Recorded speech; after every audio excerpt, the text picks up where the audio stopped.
네, 김영일 연구원님 안녕하세요. 네, 안녕하세요. 안녕하세요. 오늘 주제를 음악 네. 산업으로 또 가져오셨어요. 이 음악 산업을 주제로 선정하신 이유가 뭘까요? 사실은 음악을 저희가 많이 듣잖아요. 네. 듣긴 하는데 이걸 투자로 어떻게 할 수 있느냐라는 네. 부분들에 대한 고민도 상당히 많은 것 같아요.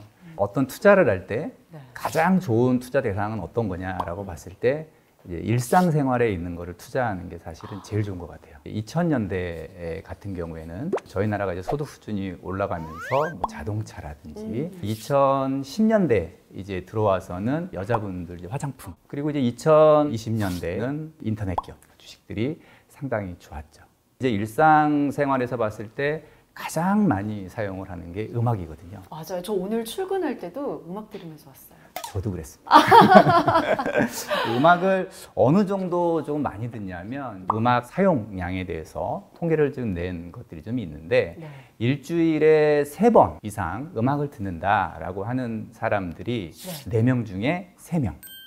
그리고 음악을 듣는 시간은 하루에 1시간 반에서 2시간 정도. 통상적으로 이제 집에서 듣는 시간이 대략 한 55% 정도, 그리고 출퇴근 시간에 듣는 부분들이 한 35% 정도가 된다라고 하더라고요. 그렇기 때문에 언제나 저희 옆에 있는 이 음악을 가지고 어떻게 투자를 할 수 있을까라는 부분에서 그 부분을 제가 오늘 좀 말씀을 드리려고 음악 산업에 대해서 자료를 좀 준비를 해왔습니다. 이제 과거에는 음악 산업의 수익성이 상당히 낮았습니다. 왜냐하면 2000년대 초반에 넵스터라는 기업이 불법 음원들을 유통을 시키는 역할을 했어요. 그러다 보니까 실제로 저희가 음원을 돈을 주고 사서 소비를 하기보다는 불법으로 다운을 받아서 음원을 소비를 했기 때문에 그게 대략 한 10년 정도 사실은 진행이 됐었습니다. 이제 그러면서 실제로 이제 음악 산업이 수익성을 거두기에는 상당히 좀 어려웠다는 부분들이 분명히 있었죠. 하지만 이게 2010년대에 들어오면서 스트리밍 기업들이 좀 들어오게 됩니다. 그러면서 이 스트리밍 기업들이 이걸 수익화에 성공을 하게 되는 거죠. 다양한 노래들을 특정한 월정액을 내게 되면은 볼 수 있게 해주겠다라는 형태의 상품을 내놓다 보니까 그 부분들에 대해서 소비자도 공감을 하고 실제로 이제 수익성을 좀 갖추게 되는 효과들이 분명히 있었습니다. 또 하나는 최근에 이렇게 음악 산업들이 수익성을 갖추다 보니까 소위 빅테크 기업들이라고 하죠. 애플이나 아마존, 텐센트 이런 기업들이 음악 시장에 진출을 하고 있습니다. 애플 뮤직도 있고요. 아마존 뮤직도 있습니다. 그리고 텐센트 뮤직도 있습니다. 이렇게 음악 산업 쪽에 빅테크들이 관심을 가지고 있고 투자를 적극적으로 좀 진행을 하고 있기 때문에 음악 산업에 대한 미래 성장성 상당히 밝다라고 볼 수가 있습니다. 그렇다면 이 뭐 상황별로 우리가 또 성장하는 산업들이 조금씩 다르다고 말씀을 하셨잖아요. 그렇다면 음악 산업은 어떤 환경에서 좀 잘 성장하나요? 음악 산업이 성장하기 위한 3가지 조건이 있거든요. 첫 번째는 경제적인 환경입니다. 어느 정도 소득 수준이 있어야지 저희가 음악을 듣는 여유가 생기거든요. 두 번째는 IT 기술인 것 같아요. 예전엔 저희가 음악을 들을 수 있는 기회들이 많지 않았지만 기술이 발전을 하면서 음악을 들을 수 있는 환경이 마련이 된 거죠.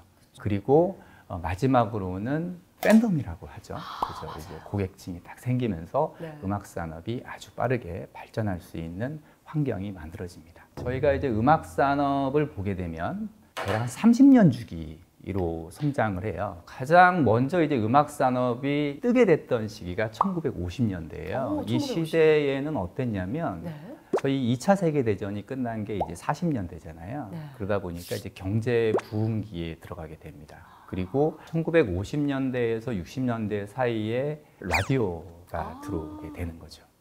그러면서 자동차에서 음악을 듣는 그런 것들이 좀 보편화가 되고 실제 음악들도 좀 신나는 음악들, 로큰롤, 엘비스 프레슬리가 이때 나오게 됩니다. 그리고 60년대에 들어가면서 이제 TV가 들어오게 되죠. 이제 TV의 장점이라고 하면 국내뿐만 아니고 이제 해외에 있는 그 내용들도 많이 볼 수가 있잖아요. 그래서 60년대에 들어가서는 저희들이 다 알고 있는 비틀즈라든지 그리고 퀸, 스파이스 걸스 이런 그룹들이 막 들어오게 되는 거죠. 그래서 사실은 음악이 성장을 하려면 그 시대에 맞는 환경들이 만들어져야 된다. 그 다음에 이제 30년이 또 지나게 되면 1980년대입니다. 이제 미국 경제가 아주 안전하게 성장을 하던 시기였어요. 그리고 MTV가 들어오게 됩니다. MTV. 예, 뮤직비디오가 이제 들어오기 시작을 하게 되고요. 과거에는 듣는 음악이었다고 하면 약간 보는 쪽으로 바뀌게 되죠. 그래서 1980년대와 90년대에 인기를 끌었었던 뮤지션들을 보게 되면 마이클 잭슨 그리고 마돈나 뭐 이런 분들이 이제 1980년대, 네. 90년대를 풍미하게 되는 거죠. 예, 한국은 1992년도 서태지와 아이들을 시작으로 해서 네. DJ DOC, 룰라, 터보 등의 그룹이 이제 등장을 하게 되죠. 또 이제 30을 더하게 되면 2010이죠. 네. 2010년대에 들어오게 되면서의 변화는 글로벌 국가들이 금융위기를 겪으면서 경기 부양을 위한 돈을 상당히 많이 썼다라는 거죠. 그래서 경제가 상당히 좋아져 있는 상황이고 네. 또 한편으로는 아이폰과 같은 스마트폰이 들어오게 됩니다. 그래서 새로운 기술도 들어왔고 그리고 이제 젊은 층 인구들도 상당히 좀 많이 늘어나고 있는 상황이어서 이런 환경들이 또 다른 음악 산업의 중흥기를 불러오고 있다라는 측면에서 네. 지금 현재 상황은 음악 산업이 앞으로 대략 한 10년 정도 상당히 좋을 수 있는 여건들을 만들어 놓고 있다라고 좀 판단을 하고 있죠. 그렇다면 연구원님께서는 음악 산업의 최근 트렌드는 어떻게 보십니까? 최근 트렌드는 크게 한 세 가지로 볼 수 있을 것 같아요. 과거에는 음악을 소유했다라고 하면 공유한다. 라는 측면이 하나가 있는 거고요. 두 번째는 이제 과거에는 음악을 들었다라고 하면은 음악을 본다. 그리고 참여한다. 라는 측면이 하나가 있을 거고요. 마지막 트렌드는 예전에 음악은 공짜였다. 그렇죠. 그러나 지금은 돈을 지불해야 된다. 라는 이 세 가지 트렌드가 음악 산업에서 발달을 하고 있는 거죠. 하나씩 짚어보면 네.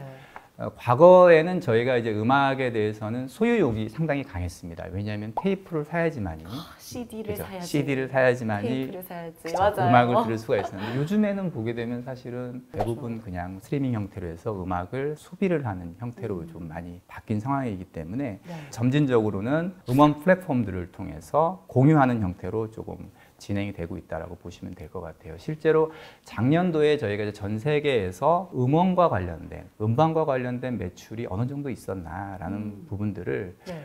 음반협회에서 좀 조사를 해봤는데 음반의 판매와 관련된 부분들은 작년에 코로나 때문에 대략 한 5% 정도 감소를 했어요. 그리고 가장 많이 타격을 받은 파트가 바로 공연 쪽입니다. 이제 공연 쪽이 작년도에 한 10% 정도 감소를 했는데 정말 놀라운 사실은 스트리밍 서비스 같은 경우에는 작년에 한 20% 정도 오히려 성장을 했습니다. 오히려요. 오히려 성장을 했죠. 그래서 이제 음악 자체를 이제 소유 쪽에서 공유 쪽으로 좀 이동을 하고 있다라는 부분들이 조금 명확해지는 그림으로 나타나고 있고 네. 스트리밍을 통해서 음악을 소비하는 비중이 이제는 절반을 넘어서 60%에 도달하고 있는 상황이고 스트리밍과 관련된 부분들은 중장기적으로 성장을 해갈 것으로 보입니다. 두 번째는 네. 보는 음악 쪽이죠. 보는 음악 하면 당연히 생각이 드는 게 유튜브죠. 네. 그죠? 이제 뮤직비디오에서 유튜브로 좀 진화를 하고 있고 그리고 또 하나는 최근에 이제 VR이나 AR, 메타버스라고 얘기를 하죠. 네. 최근에 이제 가수분들이 음악 이제 앨범을 발표하는 부분들을 메타버스 환경에서 하고 계시는 분들도 꽤 많이 늘고 맞아요. 있습니다. 네. 그래서 이제 듣는 음악을 뛰어넘어서 유튜브와 같은 그리고 또 메타버스와 같은 환경에서도 음악은 지속적으로 소비가 된다라는 흐름들이 좀 나타나고 있고요. 마지막 트렌드도 상당히 중요한데 혹시 아나운서님은 네. 전 세계에서 네. 저작권 수익을 가장 많이 거둔 노래를 알고 계신가요? 무슨 노래가 있을까? 약간 비욘세 노래? 비욘세 노래도 상당히 많이 저작권 수익을 그래요? 거두고 있습니다. 1위는 네. 두구두구두구 1위는 매년 저희가 듣는 해피 버스데이. 해피 벌스데이? 예. 해피 벌스데이 네, 투 그 노래가, 이 노래요? 예, 그 노래가 저작권 수입이 전 세계에서 가장 많은 노래입니다. 대략 저작권 수입이 614억 거뒀고요. 물론 이거는 너무 오래된 노래이기 때문에 네. 저작권의 시효가 70년입니다. 그래서 얼마 전에 시효가 끝났어요. 그래서 아무나 이제 이 노래를 들어도 괜찮습니다. 사실은 음악을 돈을 내고 구입을 해서 음원을 산 지는 많이 된 것 같지는 않아요. 근데 여기 소비자들이 이제는 지불을 해야 된다라는 거에 대해 당연하게 이제 공감을 하고 있기 때문에 저작권이 강화되는 이런 흐름들이 사실은 음악 산업 입장에서는 정말 좋은 환경으로 바뀌는 상황입니다. 이런 음악 산업에 사람들이 관심이 꽤 많은데 어떻게 투자를 해야 되는지 이 투자 방법이 궁금하잖아요. 정말 막막하죠. 네. 어떤 부분에서 저희들이 음악에 투자를 할 수 있을까? 첫 번째는 스트리밍 시장이에요. 이 시장은 저희가 이제 2010년대 중반부터 커지기 시작을 했고 앞으로도 계속 커질 시장인데 전 세계에서 가장 많은 음원을 가지고 있고 전 세계에서 영업을 하고 있는 그런 기업에 투자를 하면은 그 수익을 온건히 누릴 수 있거든요. 그 기업이 바로 스포티파이입니다. 스포티파이의 장점은 구독자가 좋아하는 음악들을 딱딱딱 선별해서 보내준다라는 거죠. 딱 제가 좋아하는 성향들의 노래를 스포티파이에서는 추천을 해줍니다. 그래서 과거에 전통적으로 그냥 저희가 선택을 해서 음악을 듣던 그런 거에서 한 단계 더 나아가서 새로운 기술들을 조금 접목을 하면서 소비자 중심으로 빠르게 진화를 하고 있다는 측면에서 스포티파이가 앞으로도 분명히 좀 경쟁력이 있을 것 같고요. 두 번째는 우리나라에 가장 강점이 있는 부분들이 있어요. 뭐죠? 콘텐츠입니다. 저희 K-팝이라고 하죠. 그래서 사실은 음악 산업이 발전하면서 가장 수혜를 볼 수 있는 파트들은 연예기획사들이기도 합니다. 한편으로는. 왜냐하면 공연을 하거나 아니면은 음원이 판매되거나 그 수익의 대부분이 음원 기획사 쪽에 많이 가거든요. 그래서 음원 기획사들은 음악 시장이 점차 커지고 유튜브에서 메타버스 쪽으로 환경이 진행이 되더라도 아마 그 수익을 온건히 다 누릴 수 있을 거다. 그리고 음악의 가치라는 것이 사실은 인플레이션을 해지하는 기능이 분명히 있거든요. 음원 가격을 내리지는 않을 겁니다. 그래서 그 부분들도 아마 그 음원 기획사들에게 상당한 기회가 될 것으로 보고 있고 10년 정도는 장기적으로 성장을 할 거다라고 보고 있습니다. 또 하나는 지금 현재 위드 코로나로 대부분의 국가들이 전환을 하고 있잖아요. 그래서 이 공연 쪽이 아마도 올해를 지나고 내년 정도가 되게 되면 본격적으로 회복이 될 것으로 보여요. 그런데 이 공연 기획사들이 티켓팅도 하고 광고도 하고 이런 게 다 하나씩 좀 분리가 돼 있는데 이런 것들을 좀 수직 계열화를 해서 전 세계에 한 220여 개 정도 공연장을 가지고 있는 회사가 있어요. 전 세계에서 가장 큰 회사인데요. 라이브 네이션이라는 회사입니다. 이 회사는 아마도 공연이 본격화되기 시작을 하게 되면은 보복 소비라고 하죠. 그렇죠. 그 소비가 들어오게 되면은 아마도 매출이 빠르게 좀 성장할 가능성이 높다라고 지금 보이기 때문에 이 라이브 네이션이 가장 큰 수혜를 받지 않을까라고 생각을 합니다. 그리고 이제 마지막으로는 너무나도 생소한 이제 저작권과 관련된 말씀을 드려야 될 것 같아요. 그래서 저작권은 사실은 저희가 10년 전만 해도 금액을 지불을 하고 음원을 소비는 하지는 않았죠. 그런데 세대가 바뀌고 세상이 바뀌면 적절한 가치를 지불을 해야 된다라고 생각하시는 분들이 점점 많아지면서 그러면 이 음원들을 쭉 다 모아서 이거를 내가 펀드로 만들고 그리고 그 음원들한테 들어오는 수익들을 받아서 그거를 배분해주는 형태의 상품은 어떨까라는 거를 고안한 사람이 있어요. 그래서 실제로 2018년도에 이런 펀드가 출시가 됐는데 힘노시스라는 펀드입니다. 이 펀드를 누가 만들었냐면 비욘세의 전 매니저가 만들었어요. 그래서 비욘세가 가지고 있던 많은 노래들을 아마 이 펀드에 좀 유입을 시켰고요. 또 하나는 저스틴 비버의 노래도 여기에 상당히 많습니다. 그래서 이 펀드 같은 경우에는 지금 현재 시가총액이 1조 원 정도 해요. 이 노래들이 계속 틀어질 때마다 그 수익도 이 펀드로 들어가게 됩니다. 차곡차곡 쌓여서 그거를 이제 배분을 해주게 되는 거죠. 물론 개별적인 하나하나의 음원을 구입을 할 수도 있습니다. 하지만 제가 선택한 음원이 모든 사람들이 다 좋아할 거라고 장담할 수는 없어요. 왜냐하면 음악이라는 게 호불호가 상당히 맞아요. 강하기 때문에. 그래서 네. 뭐 10,000개, 20,000개 이렇게 음원을 가지고 있다라고 하면 네. 포트폴리오의 분산 효과라고 할까요? 뭐 그런 부분들이 분명히 조금 발생을 할 수 있고요. 또 하나 부분들은 이제 펀드로 설정이 되다 보니까 어쨌든 운용사 입장에서도 펀드를 잘 운용을 해야 돼요. 그렇게 되려면 어느 정도의 마케팅비를 지불을 해서 드라마라든지 아니면 영화나 이런 쪽에 음원을 삽입을 하는 거죠. 그렇게 해서 그 부분들이 더 많이 들릴 수 있도록 노력을 해준다라는 거죠. 근데 그런 측면에서 보게 되면 네. 저작권 펀드가 좀 상당히 매력이 있다라고 좀 보입니다. 국내에서는 사실은 뮤직하우가 개인 간의 저작권 거래를 할 수 있도록 도와주는 플랫폼 역할을 하고 있고요. 그래서 그 국내 주식시장과 마찬가지로 네. 사실은 이제 상장을 하게 됩니다. 이제 공모를 하게 돼서 그 부분들을 개인 투자자들한테 배분을 해주고 그리고 그거를 그 플랫폼 내에서 좀 네. 거래를 할 수 있도록 하는 수단이 조금 되고 있고요.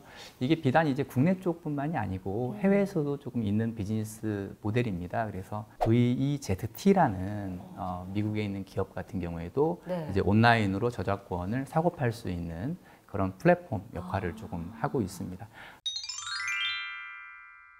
오늘 이 방송을 보시고 정말 많은 분들이 음악 산업에 투자하고 싶으실 것 같은데 그런 분들에게 조언을 간단하게 해주신다면 어떤 조언 가능할까요?